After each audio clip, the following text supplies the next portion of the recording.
Welcome to the podcast Selling Real Estate with Kelly Cook, where we will discuss the latest and most relevant business strategies to help you do one thing extremely well: sell more homes. We'll discuss everything from business planning to lead generation and conversion to past client customer service and everything in between. Join us for authentic conversations and nuts and bolts takeaways you can implement into your business today. And now, Selling Real Estate with Kelly Cook. Welcome back. We're here for another episode of Selling Real Estate with Kelly Cook.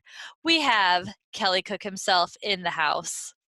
How are you doing, Kelly? Everybody, and Elizabeth, thank you once again. It's good to be back. We had a week off because of the Turkey Day, right? Gobble, Absolutely. gobble. Yeah. And we're back. You're back. You're fresher than ever. I can tell. I can hear it in your voice, Elizabeth. Exactly. Yep. I got all that good food, watched some football. Now we're back to real estate. Yes. Perfect. So we spent, over Thanksgiving, we spent a lot of time with our family, friends, things like that. So we kind of have relationships on the brain. And today we kind of want to talk about why it's important not just to forge relationships with your clients and vendors that we've kind of touched on in the past, but actually other agents in the field as well, and why those are important relationships to have. So Kelly, why is that a good relationship that you really want to foster? Okay, so listen, I screwed this up big time. I didn't realize this, right? When I'm a very competitive person. I think most people think the sales are, right? Mm-hmm. And I didn't know any better. I didn't have a coach. I didn't have, a team. I don't know if teams, this is back in 2005, right? This is like ancient times. And so I just thought it was like me against everybody else, right? We're all like battling for the same people that are looking to buy or sell a house, clients, right? And so I can't make sure that guy over here can't know what I'm doing, and he can't know what I'm doing, and I can't know what he's doing, but it's every man or woman for themselves, right? Mm-hmm. That is 180 degrees from how you should be thinking, right? Regarding other licensees. I have a ton of reasons, but we'll just hit a couple today here, Elizabeth, that are very important, okay? Number one, the agents that are out there in your marketplace, they are your sales force. They're your sales force. I didn't understand that concept. It took me years, which is crazy. But like when you list a house on multiple listing service or, and then it goes to all the consumer sites, whatever, the other agents out there, every other one besides you is potentially working to find a client to sell your house. So why in the world would you ostracize that community, right? And I didn't like on purpose do that, but I just wasn't as kind as I probably should have been. I wasn't as thoughtful as I should have been. I didn't send, thank you emails after a closing occurred saying, hey, it's great to work with you. Thank you so much. I didn't do that stuff. And that little stuff, as we all know, there's a C word called culture. All that stuff matters, right? People remember that stuff. They don't care how much you did or how much money you made. They care about how you made them feel, right? And I didn't make people feel warm and fuzzy for the first several years of my career just because, and not on purpose, I wasn't trying to be rude to them. I wasn't rude to them. I wasn't mean to them. I just didn't care to be nice, or go to my way to be nice, right? Or extraordinarily nice. So it was business as usual. It was put your head down and grind, and whoever's gonna get my way is gonna be collateral damage, right? This is where I'm going, which is good in many ways, but not regarding this subject we're talking about today, which is forging those agent relationships. The other reason that piggybacks off they're your sales force. The second reason is because you may be in a position where if you start doing a lot of real estate sales in general in your marketplace, or specifically like in your neighborhood, maybe you're going to do something very, very smart and farm a geographical area. You're going to start getting a reputation, not just with clients or the homeowners, right, but with the agent community in that area. So you want to have a great relationship because they could help you get your client's deal accepted. Let's say if you have multiple offers. You and I were talking about this off air. You had a personal situation with this, Elizabeth, and it's I see it all the time. This is not an uncommon thing, especially in a market where it is more of a seller's market, right? Mm-hmm. Demand is high, inventory is low, like most of us across the country are experiencing right now in 2019 here. And so that being said, if you have a relationship with someone who's a listing agent and there are multiple offers on the table, you better believe that relationship you have with that person will mean something, good or bad. Either way, it's going to mean something, right? Mm-hmm. And so I can tell you multiple times, and by the way, I use that in a I don't want to call it a sales pitch because it's not, it's the truth, but I make sure I make that a point to anybody that's looking to purchase a property with us on the buyer side. One of our value propositions is that, hey, we have great relationships with agents in your area that you're looking to buy. Or maybe if it's an area that on the outskirts of where we serve, but we still serve it, maybe it's a situation where, well, there's a good chance we're going to know the agent because we do a lot of business. And if they do a lot of business or just a little bit of business at all, we're going to recognize the name. We've probably done a deal before over the past 14, 15 years. And we'll be able to call upon that goodwill to hopefully get your deal accepted if there are multiple offers. And we all know in certain price ranges and certain parts of your city, those areas just get multiple offers. That's just what is happening right now in today's market. So just two really good reasons. They're your sales force and almost like a 1B, and that your reputation matters because it will help you get deals done, on both sides. Flip it on the listing side, guys. On the listing agent side, if you've ever represented the seller and you get 2 offers, or let's say you don't, let's just get 1 offer, but maybe there's possibly they're a little shaky, but the agent is good. And you know that your client's risk is minimized dramatically because the agent has their ducks in a line because they know how to sell real estate. They know what they're coaching their clients up on what they should be doing and should not be doing. There's a whole host of reasons down that rabbit hole, which we won't go down, but that's a big thing. So anyways, I ramble a little bit, but those are 2 really, really major and important reasons. Yeah. And like I said off air, from personal experience, that was something that I was very happy with my agent here, that, she had good relationships and we were fortunate that she did. So I don't know if it was somebody who nobody liked, it might've been a little bit harder to get your foot in the door. Yeah. Elizabeth, your audio went out. I lost you. I hit my mute button. We're all good. Okay. I was going to say, I can tell you had something really important to say. So, okay. Yeah, it was just, that's kind of what comes with when we're all looking for an experienced or a really good agent, that you definitely want somebody who is in the know. So yeah, no doubt about it. And here's another thing too. How about out of state or out of your marketplace agents, right? Okay, read your mind. I knew you were going to ask that question, so I just jumped on it. I knew, seriously, that's a big deal. Again, another reason that or another excuse or reason, whatever you call it, that I did not do a good job of early in my career is forging those relationships with out-of-state agents. I think a lot of it is because, well, we know we're going to have to pay some sort of referral fee, and then blah blah blah, and that's the baloney that we tell ourselves, because the reality is that lead is probably a very good lead. It's a vetted lead. Your third party sold already by the agent in their marketplace that is referring you.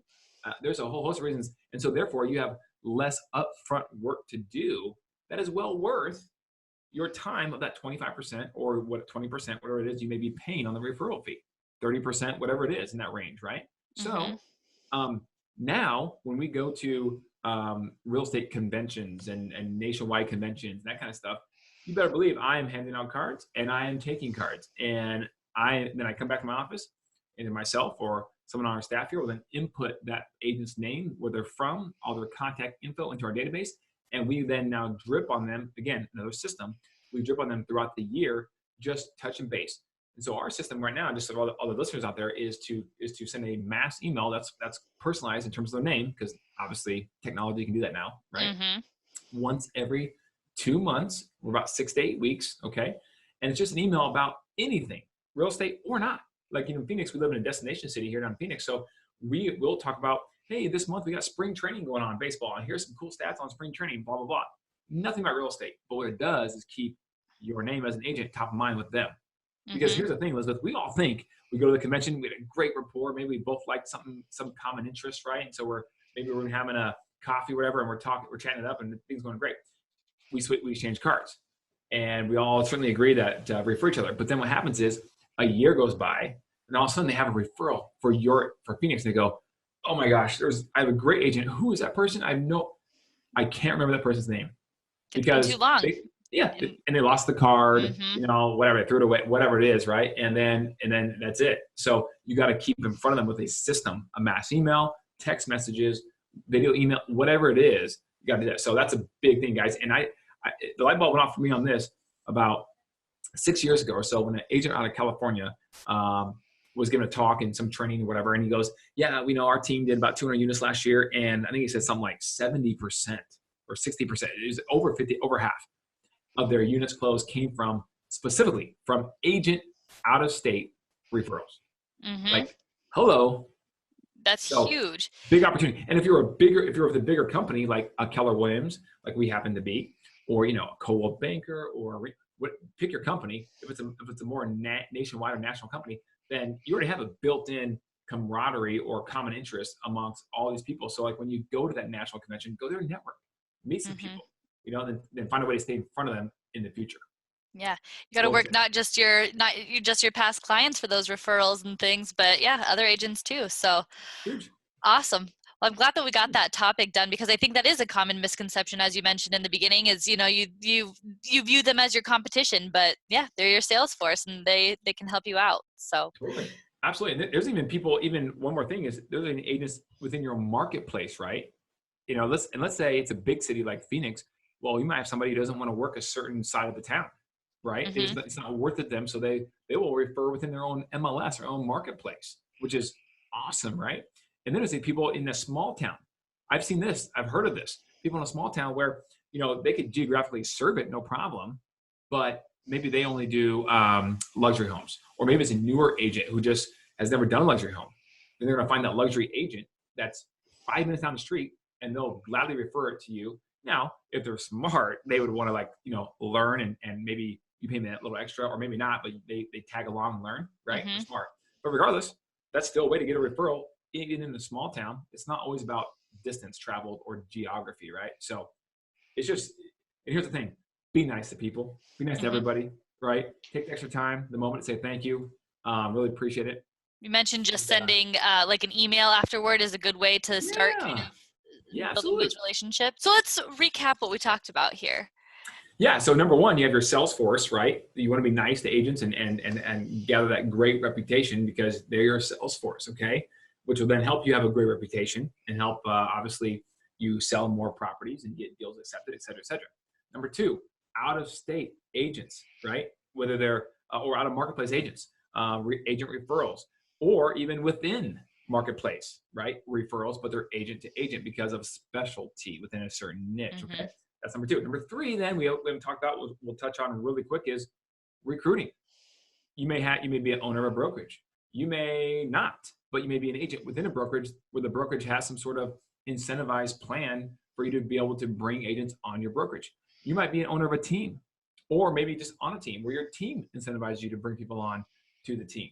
So that's huge. All the cross sells that you do, you should be reaching out to agents saying, thank you very much. Thanks for being a professional. I really enjoy working with you. And we'd love to just keep in touch with you. If you don't mind moving forward. Yeah, it'd be great, Kelly. Okay, awesome. Can I ask you one last question? Sure. How's your business actually doing? I mean, you're a phenomenal agent on this transaction, but how is your business doing? What was your goal for this year, and are you on track for it? And then they go, you know, oh, I'm crushing it, or I'm not, or whatever, but that could open a door to a conversation. We say, you know what? Swoop them up. Yeah, you know, let's meet for coffee. I mean, look, I know one thing, talent typically never misses an opportunity, right? So, and your talent, so you're probably not going to at least want to hear about this opportunity. It may not be for you, but let's just have coffee and go over that, and then we'll go from there. If anything, it just further solidifies the relationship in case you ever do a cross deal in the future. So it just makes sense, guys. It just does. Absolutely. Be nice. Be nice to people. That's all we want. Yes. Awesome. Well, I love this topic, Kelly. And if anybody does want to learn more about it, or, you know, start a relationship with you so that they can get some leads from you, or, you know, out-of-state referrals, where can they reach you? We would love that. We do a lot of agent referrals, and we give a lot too. We're very instrumental in that. Okay. They can reach me at info@kellycookhomes.com, or the office here at 480-442-9868, or LinkedIn, YouTube, Facebook, Instagram, Kelly Cook Real Estate Group, right? I mean, we're everywhere. Like and subscribe. Leave us a comment. Please. Please. Absolutely. More to come. This podcast will get bigger. It will get much, much better. I mean, it's already pretty good. Let's be honest here. But we're going to get better. Right? We're going to have cooler people than you and I come on here. We're going to have guests. Not possible, but we'll try. So please subscribe. Mm-hmm. You will not waste your time. I can guarantee that. You will get nuggets every time you listen to this podcast. Perfect. All right, everybody. We will see you next time with a great nugget for you next time, too. That's right. Thanks, Kelly. Thanks for being here. See you guys.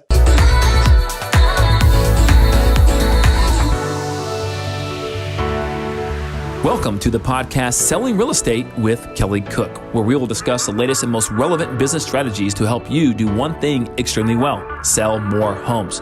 We'll discuss everything from business planning to lead generation and conversion to past client customer service and everything in between. Join us for authentic conversations and nuts and bolts takeaways you can implement into your business today. And now, Selling Real Estate with Kelly Cook.